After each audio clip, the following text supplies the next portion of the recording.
ঘুম থেকে উঠি তাড়াতাড়ি করে রান্নাঘরে আসছি। মাছ রান্না করলাম, ডাল চড়াতে যাব, কি মনে হলো যে না খিচুড়ি রান্না করি। মাছের সাথে তো খিচুড়ি যায় না। আমার যে কি হচ্ছে, ঘন ডাল রান্না না করে আমি খিচুড়ি রান্না করছি। মহা বিপদ যেটা, মানে কি বলবো, খিচুড়ি তাড়াহুড়া করে বসাইছি না, এখন আমি ভুলে গেছি যে লবণ কয়বার দিলাম।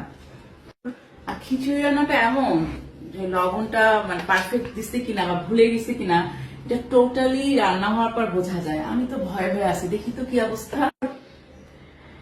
আমি না ভয়ে আছি যে কি যদি লবণ 2বার দিয়ে থাকি তাহলে এটা পুরো খিচুড়িটা ফেলে দিতে হবে। আলহামদুলিল্লাহ পারফেক্ট হয়েছে। খিচুড়িটা যে মজা হয়েছে। আমি তো ভয় শেষ। আমি ভাবছি খিচুড়িতে আমি 2বার লবণ দিয়েছি, একদম পারফেক্ট হয়েছে খিচুড়ি। আমি ঘুম থেকে উঠে কিন্তু মাছ ভুনা করছি। আমি আবার মাছ চেয়ে নাই, মাছটা কি একটু নরম টাইপের, এজন্য ঝোল করলাম না, সবজি দিয়ে ভুনা ভুনা করছি। ভাত মাছ রান্না শেষ। আমার কি মনে হয়েছে খিচুড়ি রান্না করি।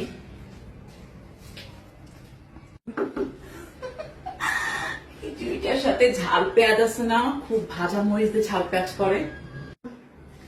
খিচুড়ি দেখে আমার কত কিছু মনে পড়তেছে, মানে একদম বেটে একটা শুটকি ভর্তা করে ওইটা দেখে ইচ্ছা করতেছে।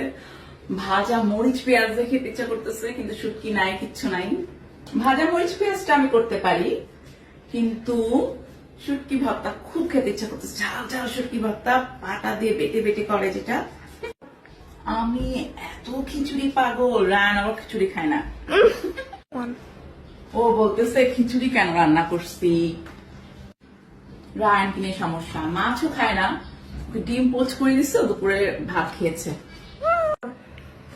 উফ, কেন যে খিচুড়ি রান্না করলাম। আমার তো মানে ইদানিং একটু ওয়েট বেড়ে গেছে। আমি ভাবতেছি যে মানে 1 সপ্তাহ আমি ভাত খাবো না, ভাত টাইপের খিচুড়ি, আর আজকে খিচুড়ি রান্না করছে। এই হয়েছে আমার অবস্থা। আমার মনে হয় এই জীবনে আর শুকানো হবে না, এরকম গল্লু গল্লুই থাকতে হবে। খুব বাজে লাগতেছে বাবা, বেশি মোটা হয়ে গিয়েছি না। রান্না শেষ, এখন আমি ব্ল্যাক কফি বানাই বারান্দা যাব। ব্ল্যাক কফি বানানো সবচেয়ে ইজি।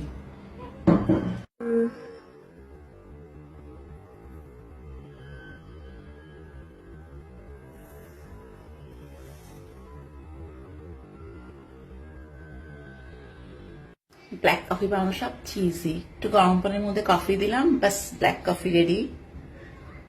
রান্না শেষ, এই তোমার ব্ল্যাক কফি রেডি। রান্না শেষ।